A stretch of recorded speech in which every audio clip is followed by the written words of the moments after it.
মালা কেউ তসবি গলাই, তাই তীরে জাত ভিন্ন বলাই।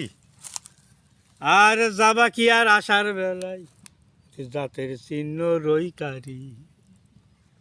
তাই ওরে গর্তই গেলি ফুক জল কয়, আর গঙ্গায় গেলি গঙ্গা জল হয়, আর ছ্যাওদেই গেলি কূপ জল কয়।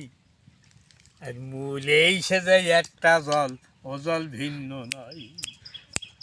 আর ভিন্ন জানা মাত্রই অনুসারী। তাই জগৎ বেড়ে জাতের কথা, তাই লোকে গর্ব করে যথা তথা। ওরে লালন বলে জাতের সেতা, লালন বলে জাতের সেতা, ওর বিকিয়ে দাও সাত বাজারে। ওরে কেউ মালা কেউ তজমি গলাই, তাই তীরে জাত ভিন্ন বলাই। আর যাবা কি আর আসার বেলায়, আর জাতের